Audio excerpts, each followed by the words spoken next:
Today we are going to be fitting some understair storage, which will involve removing this old dodgy DIY job, taking it all the way back to the back wall, seeing what we're working with, starting again, and we're going to have double drawers and a couple of doors. Let's get into it.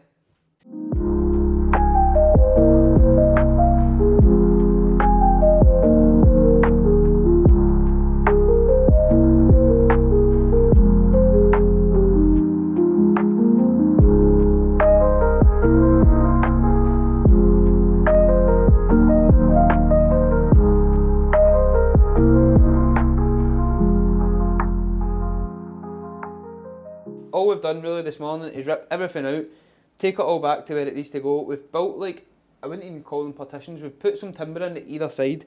And why we've done that is just to give us some good fixing points to bring us out past the electricity board, and also to make sure that we can get our doors secured to them.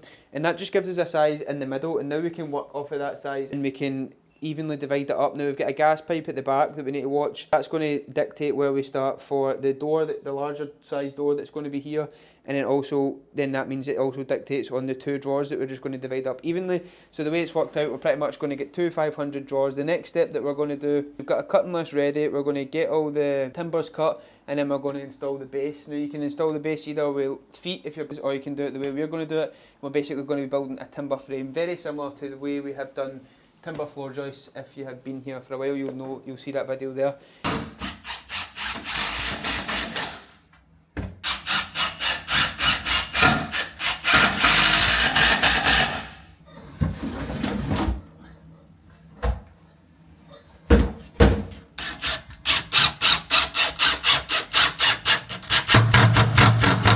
Just a bit at the back, a bit at the front, and then the joists in between. So you can see where I've got the laser coming down the wall here.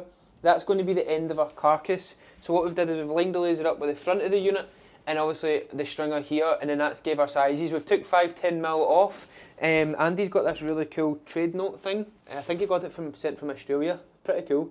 And basically it's a calculator and a wee doodle pad. Took all our sizes and our dimensions, and what we're going to do is, because it's bucketing down a rain outside, we're going to take some sheets up the stair to the empty room. We're going to use that wee room up there as like a mini workshop, and we're going to build the carcass and bring it down and slide it in as one.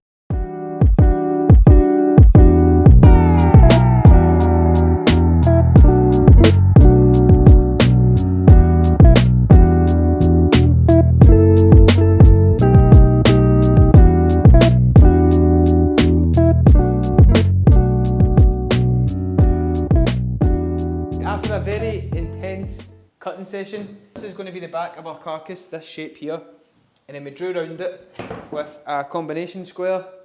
We drew around it 18mm, and then that gave us pretty much all of our sizes that we needed. So we pretty much just used this as a rod, and then we cut all of our components here, and now we're going to assemble them. So all we need to do is put plenty of glue on it and screw it all up. I like this glue, it's got like a wee flat bit for it coming out.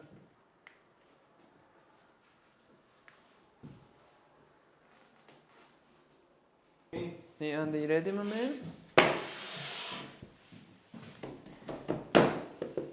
I'll go underneath, let me get some screws, pal. So the front would be up to the sky.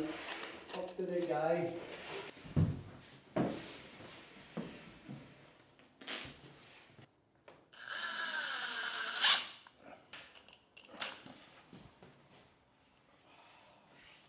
That is nice, Andy. Right, we'll go for that wee one, do you think?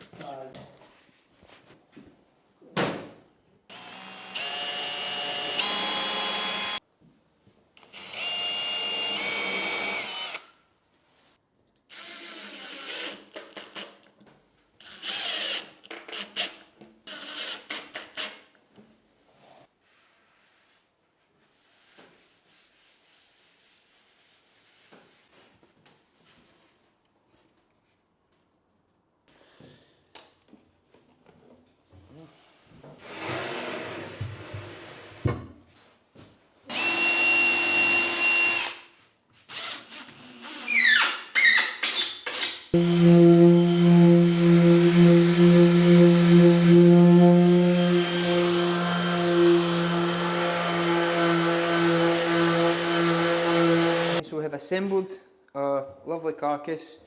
All the angles worked out. I'm so glad that we double checked it downstairs, because now is the time where we are going to humph it all the way down the stairs, slide it into place, screw it down to the floor, mini wee joist system that we built earlier, and hopefully we're hunky-dory for tomorrow. We're still waiting on the drawer runners. They should be here in the next hour. I ordered them from Amazon, so I'm currently tracking them. But once we put this in, we're going to move on to the door to the right hand side of this, and then that should probably do us for the day. But I'm so excited to get this down the stair. Aren't you, Andy? Yes, can't wait. Buzzing. It's a pure work of art when you do something like this and you build it, but you're pure nervous to get it down the stair. No, we'll get it. I think it'll be sound.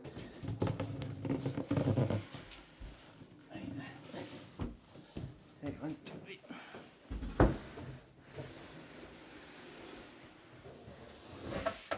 Oh! Squeaky bum time there, isn't it? Beautiful, man. That is absolutely beautiful. I know. Thanks very much, mate. I'm rude now. Aye. That's actually so good.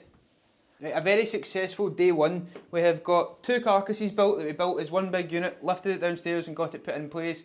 And we also, while I was away at the merchants there picking up some plasterboard, and they've done the last one. So basically this one is just made up of strips of MDF round the side, round the perimeter, and that's basically made the second carcass, so that's ready for a door to go in there. These ones is a bit more work. We need to make the drawer boxes. I mean, this is going to be excellent storage. Just a point to note as well, we've kept the plasterboard flush with the carcasses, and then it means we can run right round it with like a perimeter facing, and then it'll just tie in and look so neat and tidy. Another busy day tomorrow. Hopefully we get it all wrapped up. Might just be finishing touches on Thursday when the plasterer comes, but I think that should be us good, set in a good position going into tomorrow. So I've already did the first one, and I just thought I would talk you through how to do the second one.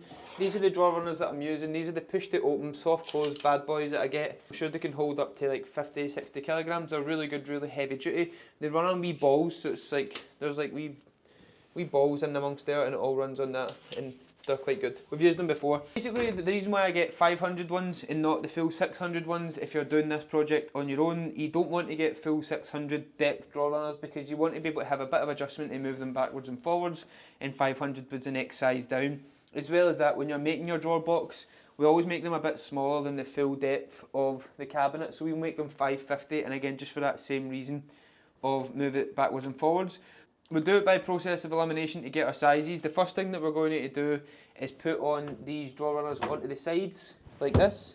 So that's going to go in there. The way we do it is we get a bit of 18mm offcut and set it underneath the drawer runner, and then we can screw it on, and that basically just gives us the height of the base of the cabinet. And then what we can do is we can measure in between the 2 parts, and that will give us the size of the base of the drawer box. Once we've got that, we can double check the heights, write all our sizes down, go upstairs, cut it all up, double check the base, then we'll assemble the drawer box, and then we can just put it in and screw it up nice and easy.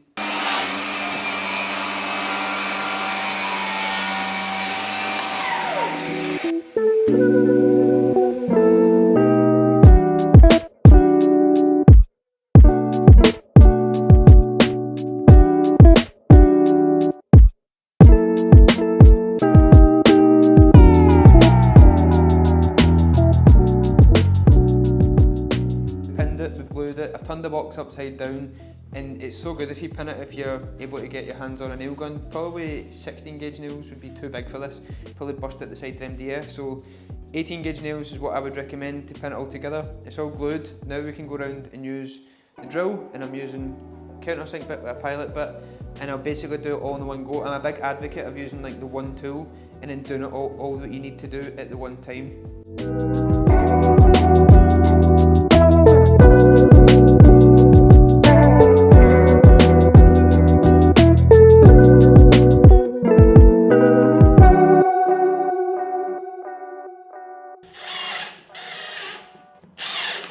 Right, here's my drawer box that I've assembled, all put together, all glued up, all dried, screwed. What I'm going to do on the sides is, if I flip it over, right, I'm just going to go at a mark, 30mm, and the reason why I'm doing that is so that that's where we'll screw into, and it means we know that the drawer box is going to be level according to the drawer runners.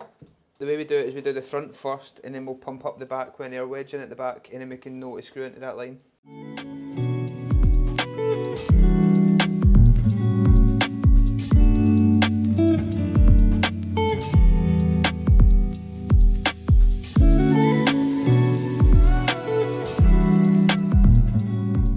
Before I move on to the doors, all I've done done is I've went round and marked out the surround. I've ripped some MDF into 70mm wide, and that's basically just going to be the surround that's going to go right all the way around the kind of casing, and that's going to basically line up with the doors. So I've marked that all the way around, and then that means I can take my sizes from the pencil mark. So basically I've drew it out on the wall. I'll take my sizes, go upstairs, cut it, nail it all on, and in that way when we put the doors in we can line it up so we get all the margins like perfect. We'll start with the big door, then the middle drawer, and then obviously working our way down. When it comes to the two drawers, we'll do them at the same time. That means we can get our packers in and get it perfect. Now that I've got all that ripped down and I've got all that marked out, all that's left to do now is cut it. I'm going to get the router out and I'm going to chamfer an edge onto every bit of MDF surround. Using a router is such a good way to make your jobs look so much more professional. It makes it look like it was done like in a factory essentially by machining it out, and it just takes the sharp edge off the MDF for painting.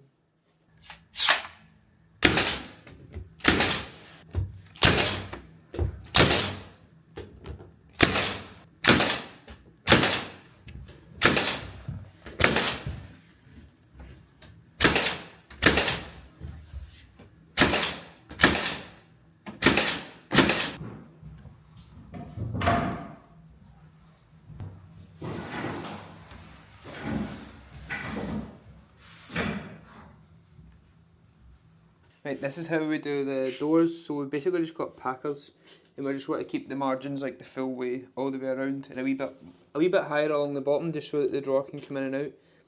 And basically what we do is we just set the packers there, and then we very carefully place the door on top of the packers, which keeps them in place like so. And then to get your sizes right, we're using the white ones for the sides.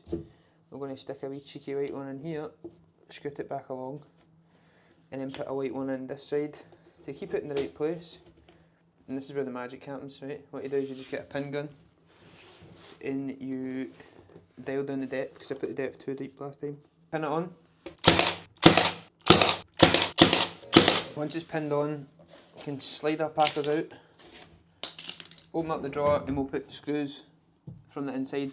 And that way it's like secretly fixed from the inside out. There you go. This one works brilliant.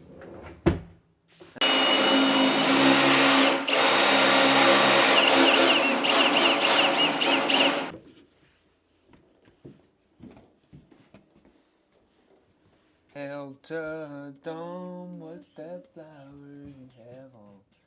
Could it be your face? Let me line there. Yeah, we'll do one more pump. There you go, stop.